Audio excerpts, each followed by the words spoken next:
ETF index mutual funds నేర్చుకుని stock మార్కెట్లో రాణించాలనుకుంటున్నారా? వెంటనే ఈ నెంబర్కి కాల్ చేయండి.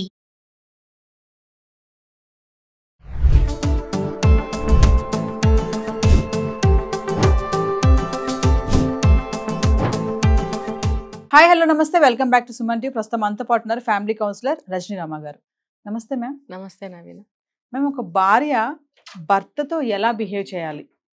అదేంటి భార్య భర్తతో ఎలా బిహేవ్ చేయడం అంటే వాళ్ళిద్దరికి ఎంత ఫ్రీడమ్ ఉంటుంది, చాలా అన్యోన్యంగా ఉంటారు, క్లోజ్గా ఉంటారు కదా, అయినా సరే భర్తతో భార్య ఎలా బిహేవ్ చేయాలి అని అడుగుతున్నారని మీరు అనుకోవచ్చు.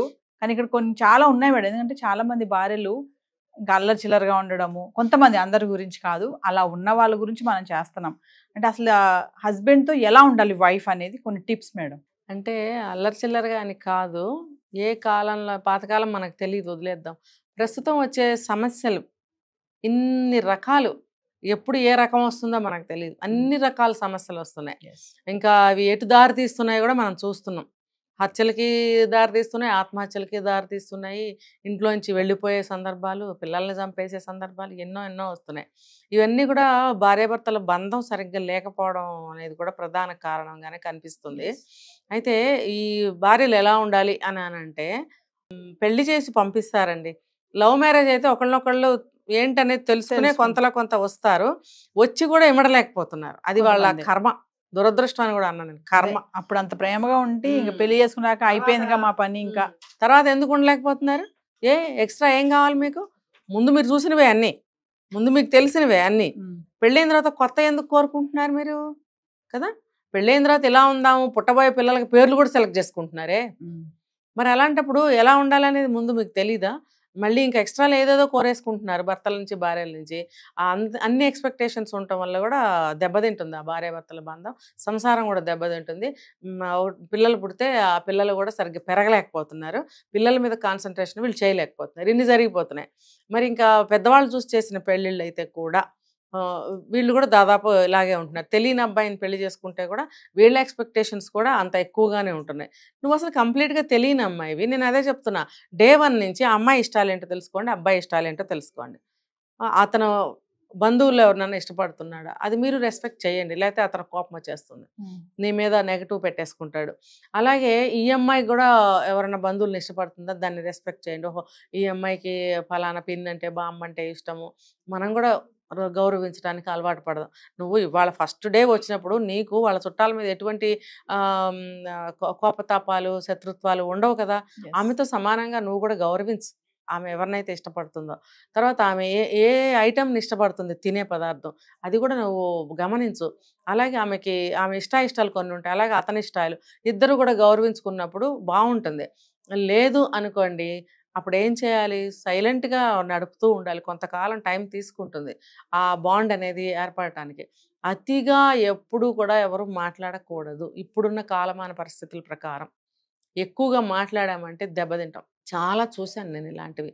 ఇప్పుడు భార్య ఎక్కువగా మాట్లాడుతుంది, ఓవర్ ఎక్స్పెక్టేషన్స్, ఇలా ఉండొచ్చుగా, అలా ఉండొచ్చుగా, ఎక్కడికైనా వెళ్దాము, లేకపోతే అది తీసుకొద్దాం, ఫలానా వాళ్ళకి అది చేయాలి, రకరకాలు ఉంటాయి. ఇల్లు అన్న తర్వాత ఇంత ఈవిడ మాట్లాడుతుంటే అతను మాట్లాడ్డం, అప్పుడు మండిపోదా?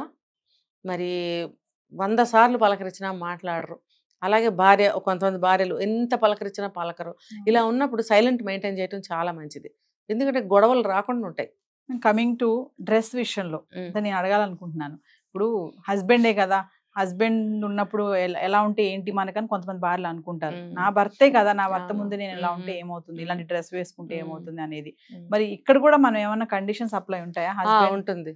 భార్య భర్తల మధ్యలో కూడా ఈ డ్రెస్సింగ్ విషయంలో అనుకుంటారు కదా కొంచెం భర్తలు, నా భార్య నాకే అందంగా కనిపించాలి, వేరే వాళ్ళకి కాదు, అలా అలా ఒకసారి దాని గురించి. అదే చెప్తున్నా. ఒక అమ్మాయి ఒక భర్త చెప్పాడు నాకు, ఏంటంటే అన్ని తనకు కావాల్సినట్టే ఉంటుంది, నాకు కావాల్సినట్టు ఉండదు. అంటే నాకు కావాల్సినట్టు నేను ఉంటాను, నాకు ఇష్టమైనట్టు నేను ఉంటాను అనే మాట కామన్ అయిపోయింది ఈ రోజులు. కానీ భర్తకి కూడా కొన్ని ఇష్టాలు ఉంటాయని తెలుసుకోరు. భర్తకి నచ్చినట్టుగా మనం ఉంటే కూడా భర్త మనల్ని ఇష్టపడతాడు అనే చిన్న విషయాన్ని గుర్తుపట్టలేకపోతున్నారు. అలాగే భర్తలు కూడా భార్యకి ఇష్టమైనట్టు తను ఉంటే భార్య ఇంకా బాగా ప్రేమిస్తుంది, ఇంకా బాగా నాతో ఉంటుంది అనేది తను అర్థం చేసుకోలేకపోతున్నాడు. అంటే ఇది నేను కొన్ని జరిగిన సంఘటనలు తీసుకొచ్చి ఎందుకు చెప్తున్నానంటే, జరిగినాయి కాబట్టి, ఇవి జరుగుతాయి కాబట్టి అని అనుకోండి. నేను జరిగినవి చెప్తున్నాను కాబట్టి మీరు అనుకోండి ఇది జరుగుతాయి ఇలా అని. అనుకున్నట్టయితే బాగుంటాయి లైఫ్స్. ఇవి టిప్సే కదా, నేను చూసినవే చెప్తున్నాను కాబట్టి. అంటే ఆ భర్త కోరుకుంటున్నాడు తనకి ఇష్టమైనట్టుగా, అన్నీ కాకపోవచ్చు కొన్ని. అన్నీ అతనికి ఇష్టమైనట్టే నేను తినాలా, బట్టలు కట్టుకోవాలా, అది కాదు ఇక్కడ. ఇప్పుడు కొన్ని ఉంటాయి, అతనికి ఫలానా కలర్ చీరలో లేకపోతే డ్రెస్లో భార్యను చూడాలనుకుంటాడు. ఆ కలర్ డ్రెస్ నువ్వు కొనుక్కుని వేసుకుంటే తప్పే ఉంది, అతను సంతోషిస్తాడు కదా, నీ మీద ప్రేమ పెరుగుతుంది కదా. రేపో నాకు ఇష్టమైన కలర్ వేసుకుంటాను, నాకు ఇష్టం వచ్చినట్టు తింటాను అని అంటే అది నువ్వు ఒక్కదానివే ఉన్నప్పుడు సాగుతుంది. నిన్నెవరూ ఇష్టపడాల్సిన అవసరం ఉండదు అక్కడ, నువ్వు ఒక్కదానివే ఉంటున్నావు, లేకపోతే నువ్వు ఒక్కడవే ఉంటున్నావు. కానీ ఇద్దరు కలిసి ఉంటున్నప్పుడు నా భార్యకి లేదా నా భర్తకి ఈ డ్రెస్ బాగుంటుందని భార్య కోరుకోవటం భర్త కోరుకోవటంలో తప్ప అసలు లేదు. 100% కరెక్ట్ అది. అన్నీ అవే కొనుక్కోమనట్లేదు కదా, అన్నీ అవే పదార్థాలు తినమని అనట్లేదు కదా, ఏవో కొన్ని ఉంటాయి అలాగా. అది మీరు రెస్పెక్ట్ చేయగలగాలి. ఇప్పుడు నిన్న ఒక అమ్మాయిని చూశాను, స్టెప్పులుగా ఇలా ఇలా ఇలా ఇలా కటింగ్లు చేసుకుని జుట్టు. భర్తకి ఎంత మాత్రం ఇష్టం లేదు. నువ్వెవరి కోసం చేసుకున్నావు? ఇద్దరు పిల్లల తల్లి, ఒక 5వ క్లాస్ చదువుతున్నారు, 4వ క్లాస్ చదువుతున్నారు పిల్లలు. మరి అలాంటప్పుడు నువ్వు ఎవరి కోసం కట్ చేసుకుని బయటకు వెళ్తున్నావు ఆ జుట్టుని? ఇక్కడొక స్టెప్పు, ఇక్కడొక స్టెప్పు, ఇక్కడొక స్టెప్పు, ఇక్కడొక స్టెప్పు, వెనకాల ఇంకోటి పెద్ద స్టెప్పు. ఇన్ని స్టెప్పులు జుట్టు అంటే ఈ స్టెప్ కటింగ్ ఇది ఇక్కడే ఉంటుంది, సచ్చినా ఇది వెనక్కి వెళ్ళదు, పిన్ పెట్టాలన్నా వెళ్ళదు, ఇది వెళ్ళదు. అంటే ఇవన్నీ ఇలా ఇలా ఇలా వేసుకుని నువ్వు ఎవరిని అట్రాక్ట్ చేద్దాం అనుకుంటున్నావు, ఎవరికి చూపించాలనుకుంటున్నావు, ఎవరు నిన్ను మెచ్చుకోవాలనుకుంటున్నావు? ఇది ఖచ్చితంగా భర్తకి ఇష్టమే లేదు. మరి నువ్వు ఎవరి కోసం కట్ చేసుకున్నావు? మీ అమ్మ కోసమా, నాన్న కోసమా, బామ్మ కోసమా, మీ పిల్లల కోసమా? పిల్లలు కూడా విచిత్రంగా చూసారు అమ్మాయిని గబుక్కుని, అంటే అప్పుడే కట్ చేసుకుంది. మరి ఎవరు ఇష్టపడ్డారు, ఎవరు మెచ్చుకున్నారు నువ్వు చేసిన పనిని?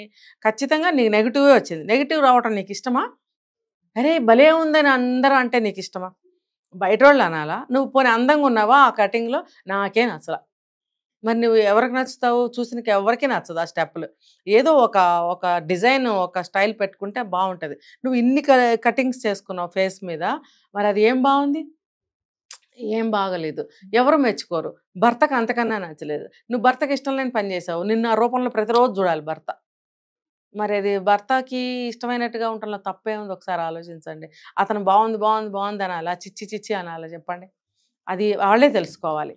కాబట్టి ఇష్టాయిష్టాలని గౌరవించుకుని ఏది మనం బట్టలు వేసుకున్నా, ఒక జుట్టు కత్తిరించుకున్నా, ఒక బొట్టు పెట్టుకున్నా, ఏం చేసినా సరే ఇంట్లో ఉండే మనుషులు మెచ్చుకోవాలి. ముఖ్యంగా భార్యాభర్తలు అంటారు కాబట్టి వీళ్ళిద్దరి మధ్యలో ఏమీ రాకూడదు కాబట్టి, వీళ్ళిద్దరూ నుండి నూరేళ్ళు కాపురాలు చేయాలి కాబట్టి చెప్పుకుంటున్నాం ఈ మాటలు.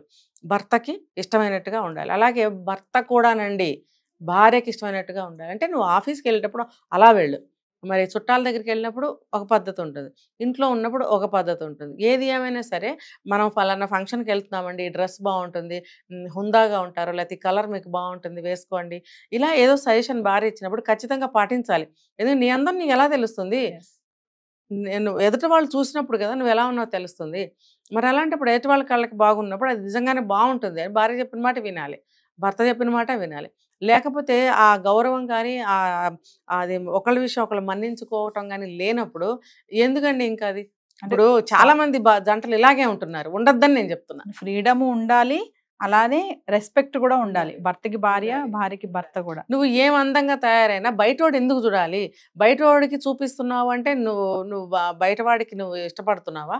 బయటవాడి దగ్గరికి వెళ్ళాలనుకుంటున్నావా?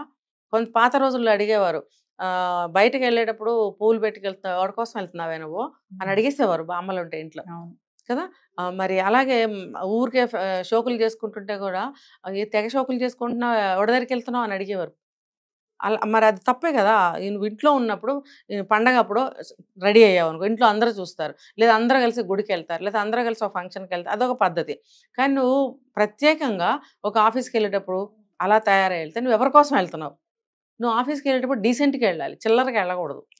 ఇన్ని కత్తిరించుకొని జుట్లు పిచ్చి పిచ్చి గుడ్డలు వేసుకొని ఎలా పడితే అలా వెళ్తే నువ్వు ఎందుకు వెళ్తున్నావు? నువ్వు బయట వాళ్ళకి నచ్చుతుంది, లేదు నేను చాలా అప్డేట్గా ఉన్నాను, చాలా ఫ్యాషనబుల్గా ఉన్నాను, మా ఆయనకి టేస్ట్ తెలీదు అందుకని అతనికి నేను నచ్చను అనుకుంటూ ఇలా వెళ్తున్నాను. కానీ అతనికి ఇష్టమైనట్టుగా నువ్వు ఉండు. అతను ఎందుకు నవ్వడు, ఎందుకు సంతోషించడు, ఎందుకు నిన్ను ఎంకరేజ్ చేయడు చూసుకో ఒకసారి. ఇంకోటి మాట్లాడట్లేదు అంటే కాదు, మాట్లాడకుండా నువ్వు కూడా మెయింటైన్ చెయ్యి. ఆ డీసెన్సీ నువ్వు మెయింటైన్ చేసినప్పుడే అన్నీ వర్కౌట్ అవుతాయి. Thank you.